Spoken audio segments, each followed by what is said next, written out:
Olá, espero que todos estejam bem. A tela da UFN TV exibe agora o programa Novas Fronteiras. Pelos próximos minutos, nós vamos conhecer um conceito que nasceu há cerca de 30 anos na Espanha e que de lá para cá ganha força em outros países pela capacidade de transformar a vida das pessoas por meio do conhecimento compartilhado entre as cidades. Nas últimas décadas, nós percebemos, por exemplo, que as escolas não dão mais conta de todas as informações do mundo contemporâneo. Assim, surge a necessidade de se buscar algo complementar, novo, e que acompanhe a ideia globalizada não só da economia, mas também do conhecimento. É nesse ambiente de descobertas e de transformação que surge a rede das cidades educadoras. Mas o que é ser exatamente uma cidade educadora? Pois nós vamos buscar a resposta para essa e outras perguntas com dois convidados aqui do programa. Um deles é o professor do curso de História da Universidade Franciscana, Márcio Tasqueto. Junto comigo e com o professor Márcio, nós vamos então conversar com o professor Paulo Louro, coordenador da Rede Portuguesa de Cidades Educadoras. Eles dois já estão aparecendo na tela aqui para a gente. E eu ressalto, reforço que o professor Paulo Louro está em Lisboa, então o Novas Fronteiras vai literalmente cruzar o Oceano Atlântico para também poder conversar com o Paulo Louro. Sejam muito bem-vindos, professores Márcio e professor Paulo, neste programa no Novas Fronteiras. Começo perguntando já para o professor Paulo Louro, que está em Lisboa, O professor Paulo Louro, ele é servidor público e professor universitário na capital portuguesa. E também o professor Márcio Tasqueto é um pesquisador, vinculado ao mestrado em Ensino de Humanidades e Linguagens aqui da Universidade Franciscana e é também doutor em Educação. Primeira pergunta que eu faço é para o professor Paulo Louro. Vamos lá, vamos cruzar o Oceano Atlântico, Professor Paulo, a gente tem aí que o movimento das redes, das cidades educadoras, ele teve origem na Espanha lá em meados de 1990, mas ele já ocorre em outros países e ele tem aí já uma capacidade de alcançar cerca de 500 cidades em todo o mundo. Bom, eu gostaria que o senhor repassasse para a gente, professor Paulo, qual é o histórico do surgimento das cidades educadoras. Seja bem-vindo ao programa Novas Fronteiras. Muito boa tarde, muito obrigado pelo vosso convite. Espero que o português de Portugal seja entendível, seja claro, e é um prazer estar aqui convosco, com o Márcio, com quem temos conversado muito a propósito da questão das cidades educadoras, e é um conceito que, como já disse, se iniciou em 1990 com uma associação internacional fundada em Barcelona, mas que é um conceito que surge nos anos 70 a propósito de um trabalho que foi solicitado pela Unesco a um grupo de investigadores sobre o que seria a educação no futuro.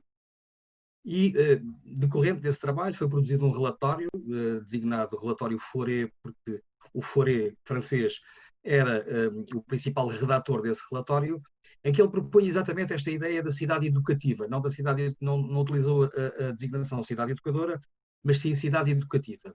E qual era a ideia? A ideia era de que o conhecimento está em toda a parte, de que todos somos potencialmente educadores ou deseducadores, e de que a educação do futuro, era esse o tema do relatório, necessitaria do envolvimento de todos. Necessitaria do envolvimento das escolas, naturalmente, mas também das instituições, das administrações, de todos os que na cidade são produtores de conhecimento, e isto porque a perspectiva de educação que o Fauré tinha e que nós temos no âmbito das cidades educadoras é de que educação não é só escola. A educação é um conceito alargado que remete para outro tipo de aspectos que certamente mais à frente iremos desenvolver. Bom, então eu acredito que seja justamente nesse contexto, professor Paulo Louro, que a gente pode entender que esse conceito de cidades educadoras, na verdade, ele traz justamente o fato, a possibilidade de que toda a população, ou seja, todo cidadão, seja ele criança, seja ele jovem, adulto ou até mesmo na terceira idade, todo ele pode e, na verdade, até deve trabalhar no sentido de transformar essas pessoas, todos nós temos a capacidade de transformar qualquer cidade em uma cidade educadora. Exatamente.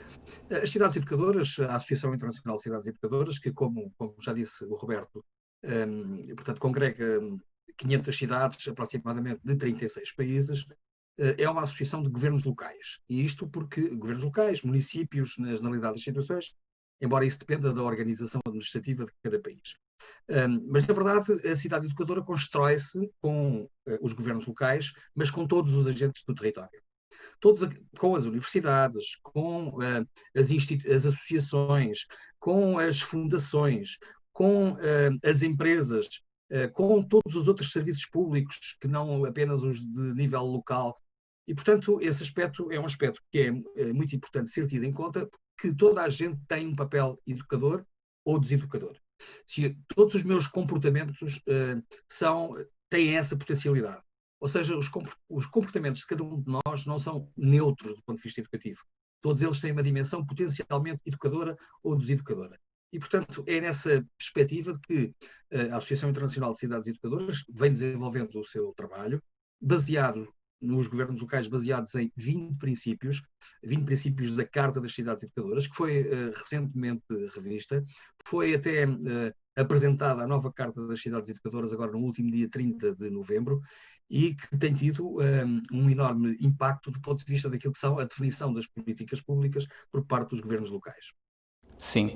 Professor Márcio, eu gostaria de saber do senhor, assim, por exemplo, a partir de que momento, né, vocês que trabalham com esse conceito, né, de cidade educadora, chegou-se à conclusão de que a escola, né, com todo esse contexto de globalização, e aí eu me refiro não só à questão econômica, mas à própria questão do conhecimento também, né, essa democratização, esse conhecimento cada vez maior e chegando cada vez mais longe. A partir de que momento vocês que são pesquisadores descobriram que a escola, ela precisava de certa forma dessa ajuda, que ela sozinha não vai ter condições de fornecer todo o conhecimento possível para que a pessoa seja não só economicamente, não só culturalmente, mas também de forma intelectual possa ter bagagem para buscar as mais variadas fronteiras, os mais variados conhecimentos, as mais variadas oportunidades que vão surgir para ela ao longo da vida? Primeiramente, é um prazer estar discutindo aqui no Novas Fronteiras um tema tão caro e tão importante, né, para a sociedade mundial e essencialmente para as cidades brasileiras, né, que historicamente travam uma luta diária, né, para a construção de cidades que sejam minimamente mais habitáveis, humanas e capazes de promover o bem-estar social para as diversas camadas da população.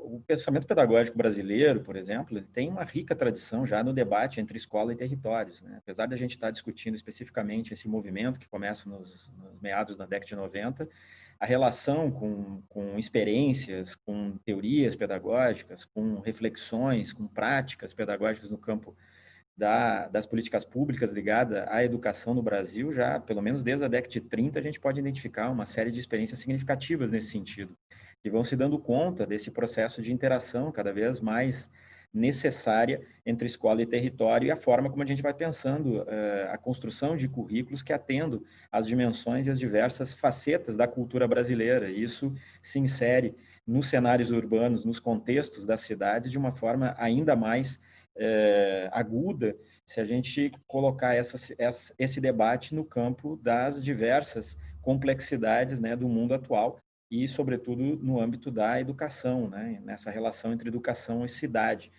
Para pegar alguns exemplos marcantes, a própria ideia de educação integral no Brasil, a partir de Anísio Teixeira, Darcy Ribeiro, entre outros debatedores desse tema, na atualidade, já vinculam de forma muito significativa essa relação entre escola e território e a forma como os currículos devem abarcar as diferentes percepções e perspectivas dos sujeitos dentro de um contexto cultural como o brasileiro, por exemplo, que é absolutamente diverso e que não funcionaria do ponto de vista de uma democracia e da construção de uma democracia que tem a educação como uma das grandes ferramentas, né, de intervenção, né, na sociedade, né, e nessa construção coletiva, sem levar em conta, né, esse currículo mais aberto e essa escola capaz de olhar para diferentes perspectivas culturais do país, né? Sim. Em que momento, quando a partir da situação em que nós falamos em, por exemplo, gentileza, respeito, colaboração, quais são as atitudes de fato que transformam o sentido de viver na sociedade e que aproximam, no caso a cidade, de uma cidade educadora? Gostaria que o senhor repassasse isso para a gente e já estenda essa pergunta também para o professor Paulo Louro. Quero que na sequência do Márcio ele responda isso para a gente. Em primeiro lugar, essa conexão territorial implica o reconhecimento da diversidade, né, cultural que se insere à escola e a forma como ela, quando se territorializa, ou seja, quando ela se vincula ao entorno, quando ela faz essa relação, esse diálogo com as comunidades que a compõem, ela necessariamente passa a abrigar uma série de problemáticas que historicamente ficaram do lado de fora dos muros da escola. Então, quando a gente fala, por exemplo, na construção de um direito a uma cidade que educa, passa por esse reconhecimento, né, das diferenças, passa por esse reconhecimento dos principais problemas que as nossas cidades envolvem, né, quando a gente pensa, né, na dimensão pedagógica das políticas públicas dentro de uma perspectiva de cidade educadora, passa, né, por aquilo que o professor Paulo já trouxe, né, de como que a gente mobiliza esses diferentes serviços, como que a gente mobiliza essas diferentes estruturas que a cidade é capaz de produzir, como um grande, entre aspas, viveiro humano, né, um laboratório de produção incessante, coletiva, multitudinária, né, de experiências de vida capaz de reinventar o que nós entendemos como processo de ensino-aprendizagem, conhecimento, construção de currículos. Eu acho que isso tem uma implicação muito grande quando a escola, por exemplo, e para finalizar, se reconhece como um agente transformador do território e capaz de fazer essa mobilização de forma conectada com as grandes questões que a envolvem e envolvem a sua comunidade. Afinal de contas, quem são os nossos alunos, quem são os nossos professores, onde está essa escola e como é que essa escola se reconhece e cria as visibilidades necessárias nessa relação pedagógica. Sim. Bom, na sequência, eu iria falar um pouco mais no fora da escola, não é? A cidade educadora preocupa-se com a educação para todos, para todas as faixas etárias, para toda a diversidade. Para aquele que é diferente no género, para aquele que é diferente na procedência, para aquele que é diferente na origem cultural, para aquele que é diferente na idade. E, portanto, nós temos essas diferenças todas na cidade. E tem que haver na cidade, nos territórios, mesmo que não sejam cidades. Nós, em Portugal, por exemplo, temos 85 municípios que fazem parte da rede portuguesa de cidades educadoras e grande parte deles não são cidades, são vilas. E, portanto, nos territórios existe tudo isto e a sociedade de hoje em dia tem alguns problemas a que a cidade educadora procura dar resposta através de atitudes como aquelas que referiu, da gratidão, etc. Mas há algumas palavras e esses problemas são, basicamente, a questão das desigualdades, do acentuar das desigualdades sociais e, portanto, a cidade educadora é um território que procura combater as desigualdades de qualquer natureza, sociais, económicas, de género, culturais, todas elas. E temos uma outra situação que é alguma desconfiança que se vive nos territórios. Ou seja, nós temos sempre algum receio daquilo que é diferente, daquilo que é novo, e em muitos territórios, enfim, não sei se será exatamente o caso da região onde vocês se encontram, com a imigração, com os refugiados, com aqueles que chegam de fora, essas situações colocam-se muitas vezes. E na cidade educadora há algumas palavras-chave para procurar contrariar estas situações, nomeadamente o encontro. A cidade educadora procura promover o encontro entre o que é diferente.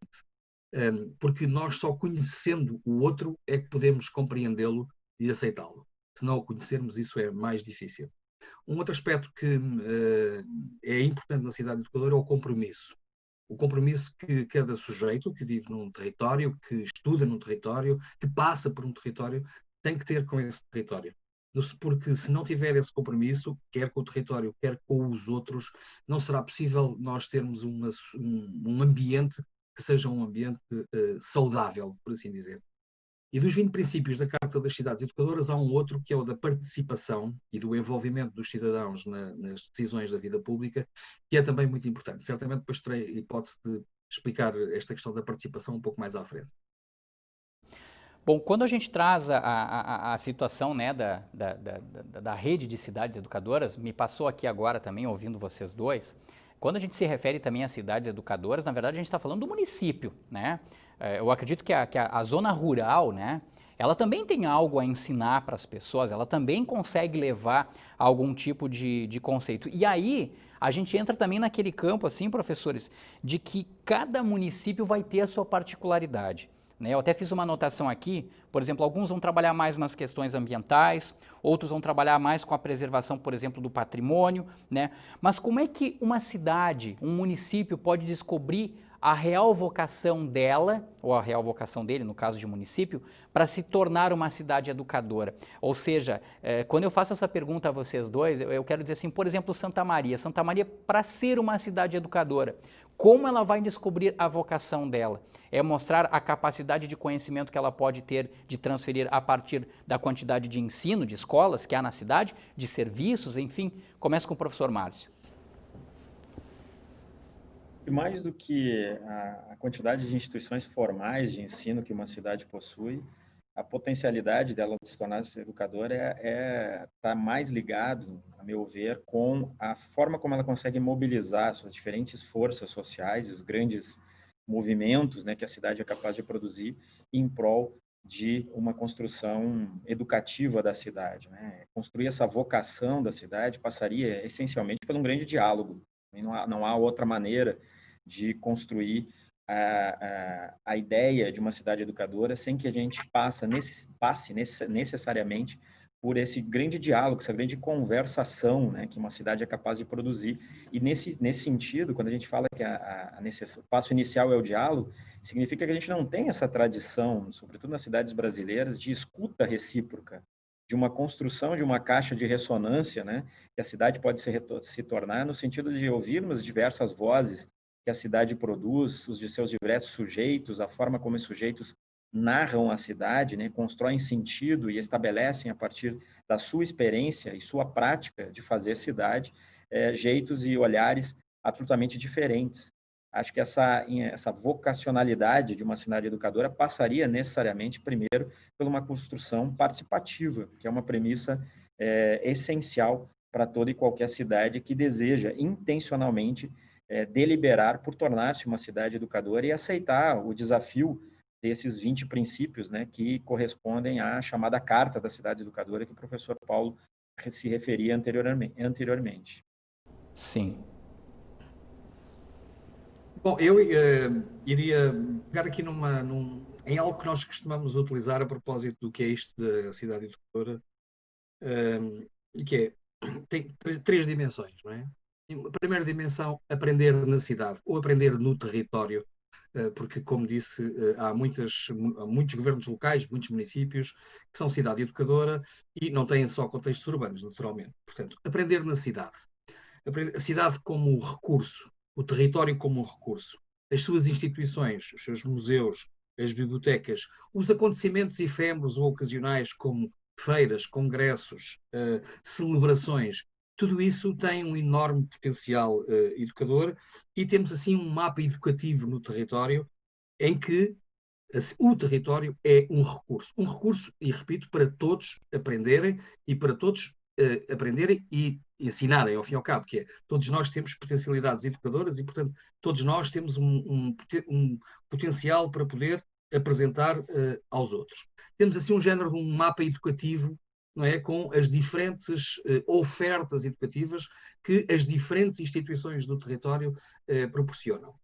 Depois, aprender da cidade, a cidade como um agente, as ruas, as praças, aquilo que são conteúdos dispersos que existem na cidade e que são apropriados de forma diferente por grupos diferentes.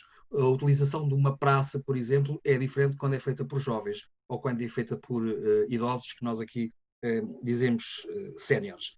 Existe uma emissão permanente de informação cultural na cidade. E, portanto, estamos a falar aqui do aprender da cidade. A cidade tem conteúdos, tem elementos culturais, tem tradições, tem valores, tem normas. E o que é importante neste contexto do aprender da cidade é um aspecto que eu já referi há pouco, que é o compromisso que todos aqueles que habitam, estudam, passam pela cidade, terão que ter uns com os outros, e a harmonia. E por isso o planeamento urbano também é um aspecto muito importante na cidade educadora. A forma como se organiza o espaço público, a forma como se proporciona o encontro entre aquilo que é diferente, a forma como não se criam descontinuidades entre diferentes zonas de um território e em que o território é mais harmonioso e permite a relação entre aqueles que são diferentes e que habitam partes diferentes da cidade. Esses são aspectos muito importantes. E, por último, aprender a cidade como como conteúdo. E muitas vezes nós utilizamos a cidade sem termos a percepção de como é que ela verdadeiramente funciona. Utilizamos os transportes, utilizamos a recolha de resíduos, utilizamos a proteção civil, utilizamos as estradas, mas na verdade conhecemos só a aparência, mas não conhecemos a estrutura. E isso é importante que os cidadãos se apropriem e conheçam toda a cidade.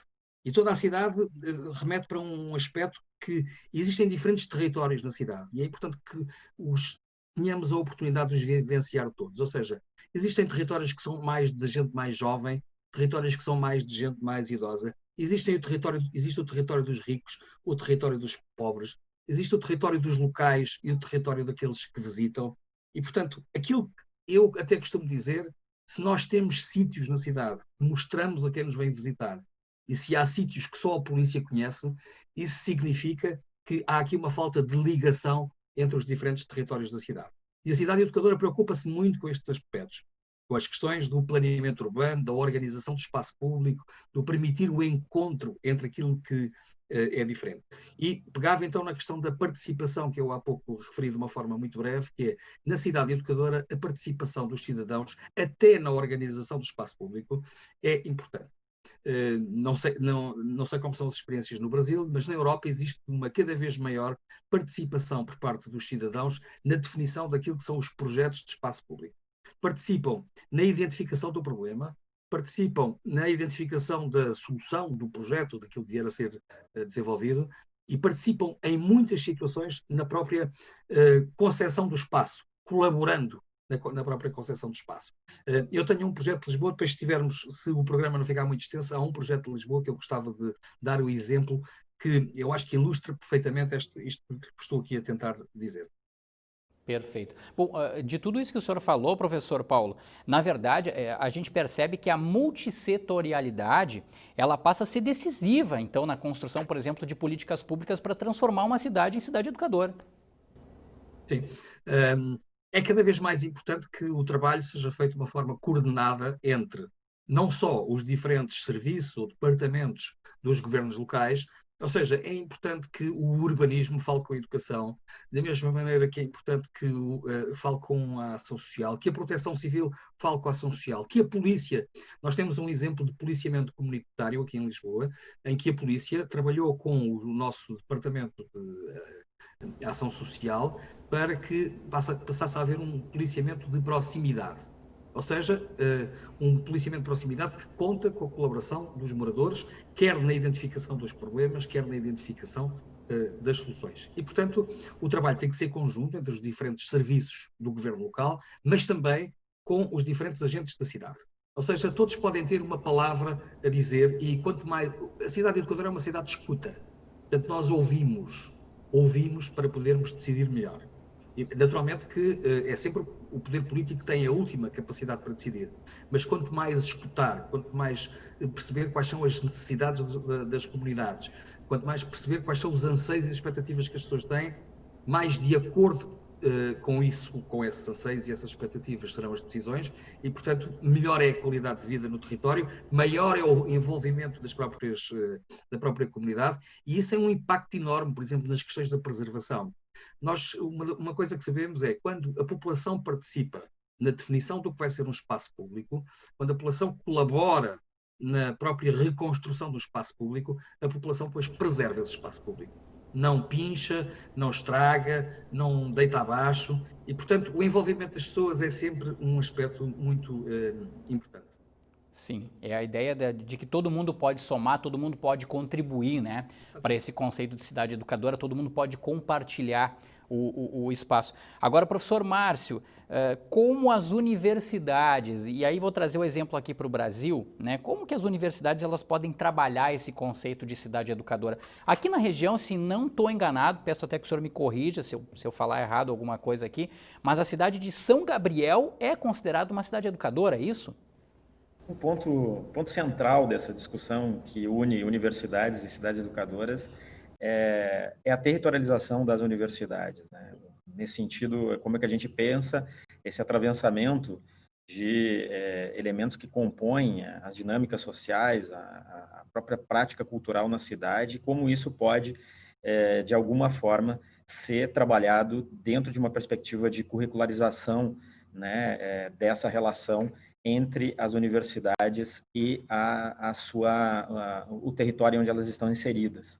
Então, a gente vem trabalhando muito nessa dimensão de como que dentro dos movimentos e das grandes discussões que a universidade vem fazendo hoje, no âmbito da América Latina, tem se discutido muito a questão da curricularização da extensão, que eu uso como exemplo de uma porta de entrada dessa relação. O que significa isso? Significa que a extensão universitária, né, tem uma longa trajetória na história universitária brasileira, ela começa a se dar conta que, mais do que suas ações e suas práticas de intervenção nos territórios, a relação da universidade com a sociedade, com determinadas problemáticas e questões que tradicionalmente foram se inserindo dentro dessas ações, ela começa a pensar também na incidência dessas ações dentro dos currículos acadêmicos e como que esses currículos acadêmicos passam, então, a incorporar essa relação com os territórios. Isso passaria por uma dimensão extremamente importante que o movimento das cidades educadoras vem fazendo já há décadas, que é compreender, por exemplo, a dimensão pedagógica dos territórios. Nós temos trabalhado muito com o conceito de território educativo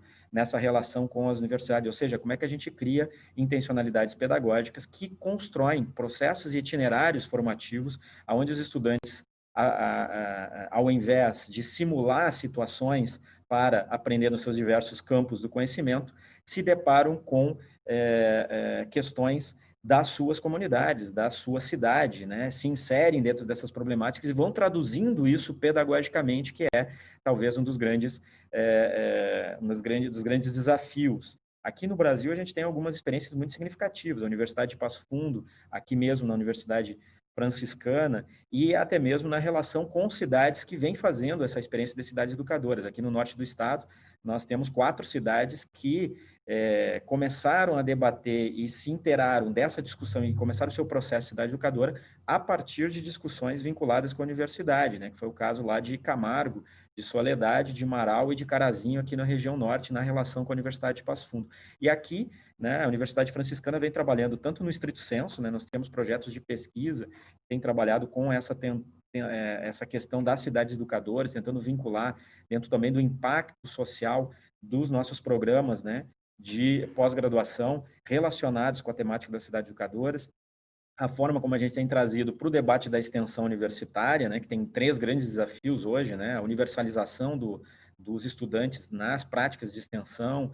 a forma como se tornam protagonistas nessa construção de conhecimento, a forma como nós trabalhamos com a vinculação permanente, né, nos territórios e essa dimensão da curricularização que eu falava agora há pouco. E aí, bom, temos um desafio tremendo, né? A gente olha não só para a cidade de São Gabriel, que recentemente ingressou na Associação Internacional de Cidades Educadoras, mas também a cidade de Santiago, aqui também próximo, que já há 10 anos vem fazendo esse trabalho. Então, temos um terreno absolutamente fértil, de uma compreensão diferenciada do ponto de vista do ensino da aprendizagem, que quando a gente conecta no âmbito de uma cidade que se delibera por educar, cria uma potencialização ainda maior nas instituições de ensino formal que existem dentro do seu território. Então, percebam aí que a gente cria uma rede de aprendizagem, um círculo virtuoso que pode trazer um debate que enriquece também os processos pedagógicos que acontecem dentro e fora da universidade. O Dia Internacional da Cidade Educadora, ele é celebrado em 30 de novembro, até para as pessoas terem uma ideia.